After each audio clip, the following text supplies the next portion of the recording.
हर हर Mahadev. Hey guys, welcome you all to my vlog. मेरा नाम है श्रद्धा जानी और सोमनाथ महादेव के दर्शन करके हम लोग निकल गए थे हमारे नेक्स्ट डेस्टिनेशन पर। अभी मेरे से कांड ये हो गया ना, मैंने सारी चीज़ें ले ली लेकिन मेरा जो चाय का प्रीमिक्स था ना वो मैं घर पे ही भूल गई। तो अभी मुझे टफरी की चाय पीनी पड़ रही है सुबह सुबह में। कोई बात नहीं, 5-6 दिन की बात है, हम एडजस्ट कर लेंगे। और ये सोमनाथ हाईवे है, हम लोग जहाँ पे निकल गए। दोनों साइड नारियल के जंगल बोल दो यार, इतने घने जंगल के बीच में पूरा अंधेरा दिखेगा। इतने घने जंगल थे।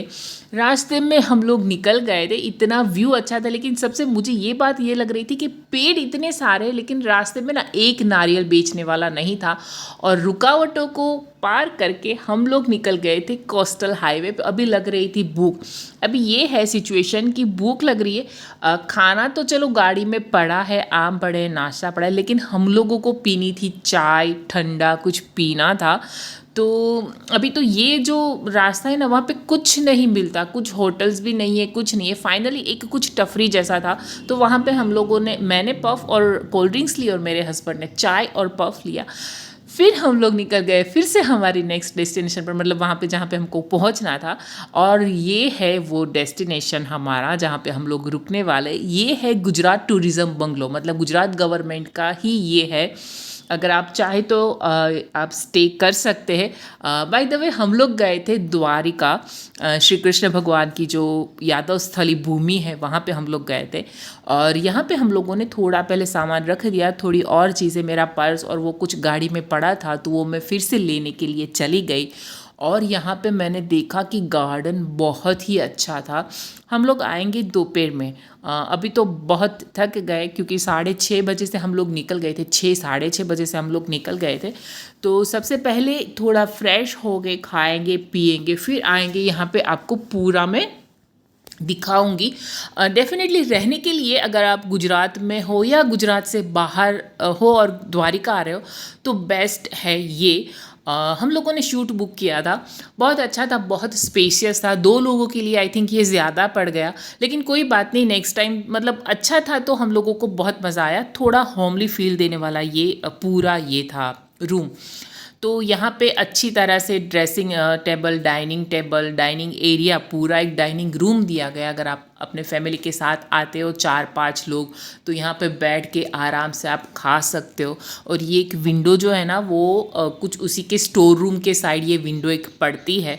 अदरवाइज़ दूसरी जो भी विंडोज़ है ना वो सी व्यू है, मतलब वहाँ पे पूरा आपको समंदर दिखेगा। उसकी आवाज़ भी, अब हम लोग तो लिटरली वो आवाज़ सुनने के लिए ऐसे बैठे रहते थे, बहुत अच्छी लगती है। और वो बेडरूम था। और ये है कॉन्फ्रेंस रूम। यहाँ पे आप सोफ़ा लगाया हुआ ऐसी है, और टीवी या लैपटॉप लगा के भी आप देख सकते हो। अच्छा था। यहाँ पे 2 विंडो है ना, वो दोनों विंडो सी व्यू है, मतलब दोनों की साइड से समुंदर दिखता है। बेस्ट बेस्ट वाला व्यू है, बहुत अच्छी जगह है। और ना अगर आपकी फैमिली बड़ी भी होगी ना तो यहाँ पे आप आराम से सो सकते हो। मतलब 2-3 बंदे जो है वो बेडरूम में सो जाएंगे और 2-3 बंदे यहाँ पे सो जाएंगे, आई थिंक अलाउड करेंगे तो। पता नहीं मुझे, अगर आप जा रहे हो तो देख लेना। और बेडरूम में एक एक्स्ट्रा बेड लगाया गया है, तो आप, अगर आपके बच्चे हैं तो आप उसको वहीं पे भी सुला सकते हो। सोफ़ा भी है। और बेडरूम में 2 और विंडो है जो सी व्यू की है। ये जो आप वॉल देख रहे हो ना, उसको आप क्रॉस करोगे तो वो पूरा एक रास्ता है जो समुंदर की ओर जाता है, और वहाँ से आपको लिटरली समुंदर की आवाज़ सुनाई देगी। हम लोग, मतलब हमारे बेडरूम में सुनाई दे रही थी। बेड था, छोटू सा फ्रिज था। मैंने अपनी आम उसी में रख दी थी। और ये था मेरा बैग, खाने खजाने वाला। बेडरूम थक गए थे इतना ना कि आके फटाफट से चेंज कर लिया और फटाफट एक रूम टूर आपके लिए बना ली मैंने, क्योंकि बाद में मुझे पता था कि मैं थक गई, मतलब ट्रैवल करके मुझे बहुत थकावट लग रही थी, तो सोने ही वाली थी, पक्की थी। ये था ड्रेसिंग रूम था पूरा, उसमें 2 कबर्ड था, फिर ड्रेसिंग टेबल था, और ये इतना बड़ा शौचालय बोल दो यार, इतना बड़ा बाथरूम। एक नॉर्मल से घर में एक इतना रूम रहता है, इतना बड़ा बाथरूम था। और मेन बात, क्लीन था यार। मेरे को ये पता नहीं क्यों मुझे ना ये घिन आती है बहुत, अगर कुछ भी थोड़ा सा भी गंदा हो तो मुझे ये वाले बाथरूम भी मैं जैसे बंद करूँगी ना तो उसको एक बार सैनिटाइज करूँगी हाथ, ये मेरा दिमाग ही कुछ तकलीफ़ वाला है। नहा धो के फ्रेश होके हम लोग आ गए थे वहीं पे खाने के लिए। और हम लोगों को मतलब ये द्वारका में ये फ़र्स्ट टाइम था, तो हमें नहीं पता था कि कहाँ पे क्या अच्छा मिल रहा है। तो पहले तो यहाँ पे जो मिल रहा है वही हम लोग खा लेंगे। गुजराती ही था, रोटी दाल चावल सब्जी यही सारी चीज़ें थी। दूधी चણાની दाल હતી, बटेकाનું શાક હતું, सलाड और यही सारी चीज़ें थी। ठीक ही था, मुझे तो नहीं इतना पसंद आया, लेकिन मजबूरी ये थी कि हम लोग थक गए थे और हम जहाँ पे रुके थे ना वहाँ पे हमें पता नहीं था कि आसपास में कौन सी होटल अच्छी है। वैसे द्वारका ना बहुत छोटा सा सिटी है, तो आपको ये नहीं सोचना है कि अगर आप जा रहे हो तो बहुत अच्छी अच्छी होटल या रेस्टोरेंट्स मिलेगी। सारी जगह ऐसी ही होगी। जो हम लोग बैठे थे ना वो उसका जो रेस्टोरेंट एरिया था वो भी सी व्यू में ही था। यहाँ पे बैठ के हम लोग प्लानिंग कर रहे थे कि दोपहर में क्या करने वाले हैं, फिर द्वारिका मतलब जो मेन द्वारकाधीश का मंदिर है वो हम कब जाएंगे। आज तो हम सुबह से मतलब निकल गए थे, तो आज हमारा कोई प्लानिंग नहीं है द्वारकाधीश के मंदिर जाने का। डेफिनेटली हम लोग कल जाएंगे, नहा धो के सीधे हम लोग वहाँ पे पहुँच जाएंगे नाश्ता वाश्ता करके।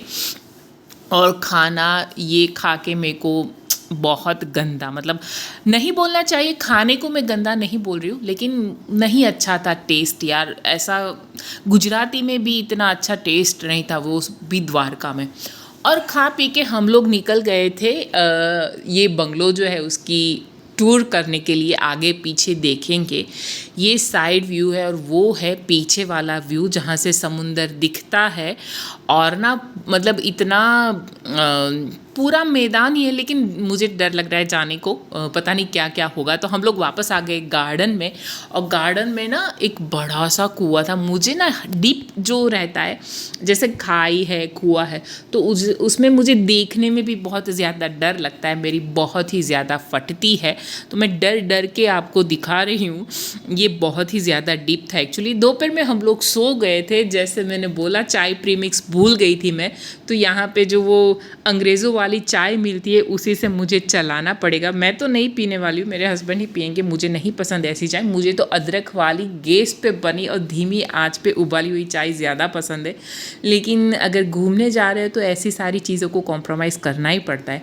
फिर हम लोगों ने क्या किया कि एक रिक्शा कर ली थी, शाम को हम लोग निकल गए थे घूमने के लिए। तो हमने ये सोचा था कि हमारे आस पास में जितनी भी घूमने लायक जगह है हम लोग पहले उसमें जाएंगे। इतनी गर्मी थी, हम लोगों को पता नहीं था कि इतनी ज़्यादा गर्मी वहाँ पे भी लगेगी। समुंदर किनारे भी हम लोग इतनी गर्मी। बेस्ट, अगर आपको पसीना आ रहा है ना तो हस्बैंड का टी शर्ट बेस्ट है आपको, उससे ज़्यादा तो कोई कंफर्ट रहता ही नहीं है पोंछने के लिए। तो हम लोगों ने मैंने जैसे बोला कि हम लोगों ने ये प्लान किया था कि आसपास के जितने भी मंदिर हैं ना सबसे पहले हम उसमें जाएंगे। ये है रुक्ष्मणी जी का मंदिर। अभी यहाँ पे ना एक बहुत सी बड़ी, एक बड़ी तो नहीं, बहुत एक छोटी सी लेकिन एक बहुत ऑथेंटिक स्टोरी यहाँ पे बोली गई है।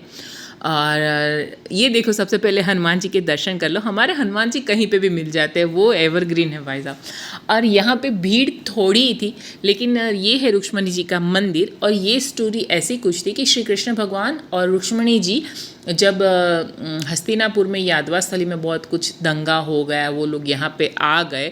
रुक्ष्मणी जी ने सोना मतलब वो जो सोना की द्वारिका नगरी रहती है ना, वो वहाँ पे कृष्ण भगवान और रुक्ष्मणी जी ने दुर्वासा मुनि को ये आमंत्रण दिया कि आप यहाँ पे आइए।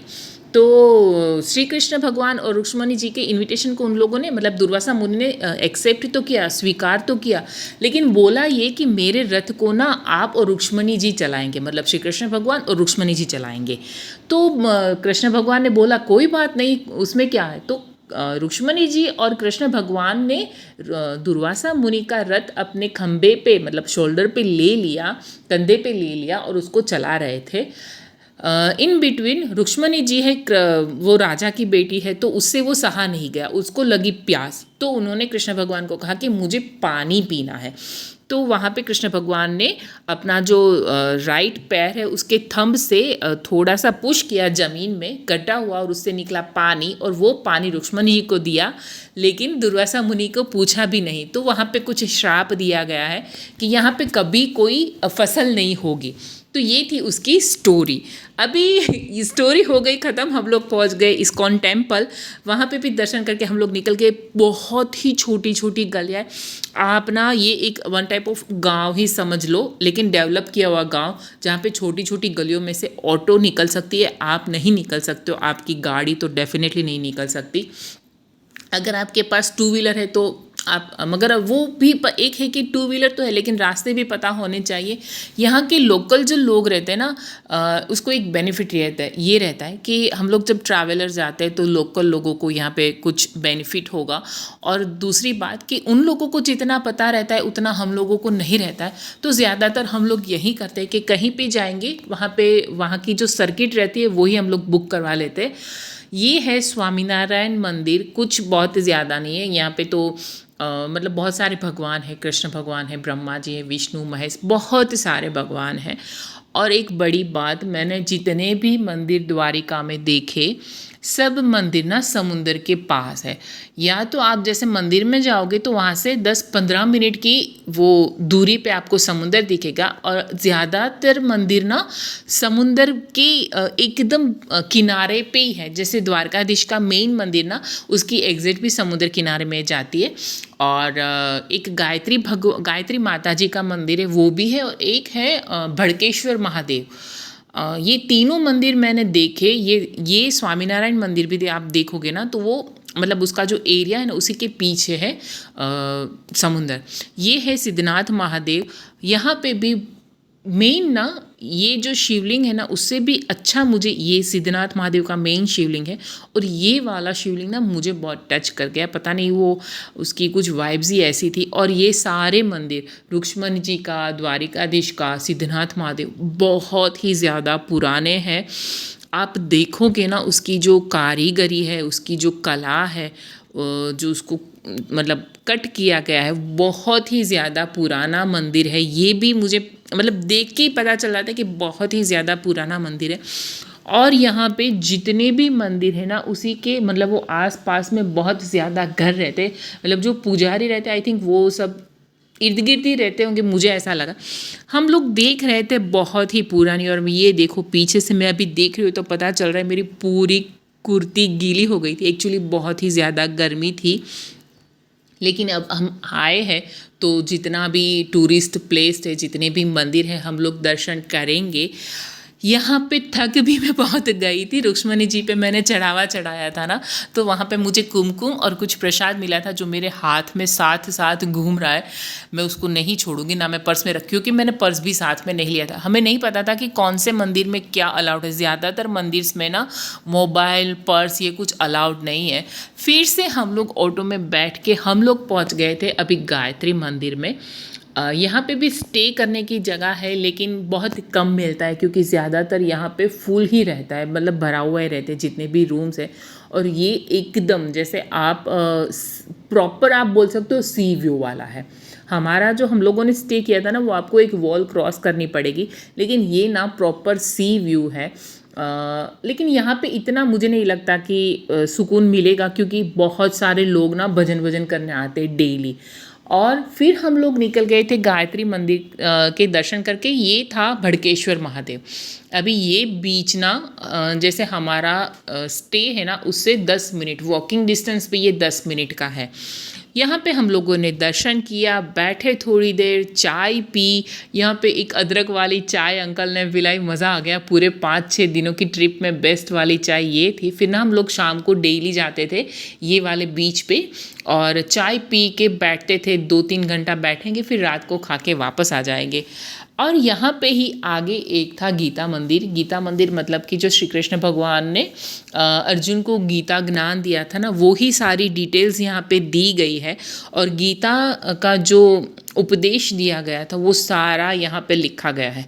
अभी पूरे द्वारिका में घूमने जैसा आपको हर एक जगह पे मंदिर ही मिलेगा, क्योंकि वो मतलब वो जगह ही धार्मिक है। पूरी, तो वहाँ पे हर एक जगह आप क्या मतलब हर एक जगह पे आपको मंदिर ऑब्वियसली मिलेगा, और जो भी मंदिर है बहुत ही पुराने हैं, मतलब उसकी वाइब्स ही कुछ अलग रहती है। दर्शन करके हम लोग निकल गए थे रूम में, आराम करके फिर से आ गए हम लोग खाने के लिए। और सबसे अच्छी बात यहाँ पे देखो, ये ना पेड़, हरा पेड़ है, वो काटा नहीं गया है, और ये फर्स्ट फ्लोर पे था, मतलब यहाँ पे उसको जो पेड़ था उसको काटा नहीं गया था बिल्डिंग बनाने के चक्कर में। खाने के लिए हम लोग आ गए थे कांत में, अच्छा था, स्पाइसी था। अगर आपको स्पाइसी पसंद है तो आप जा सकते हो, विजिट कर सकते हो। रूम पे आके हम लोगों ने खाया कुछ मीठा। नेक्स्ट डे का मतलब जो दूसरे दिन का है वो ब्लॉग कल आएगा, प्लीज़ वॉच। एंड मैं जब तक मैसूब एंजॉय करती हूँ तब तक आप अपने फ्रेंड्स फैमिलीज़ को बोलो, भेजो, लाइक करें, शेयर करें, सब्सक्राइब करें। Thank you so much for watching. जय द्वारकाधीश, जय द्वारकाधीश।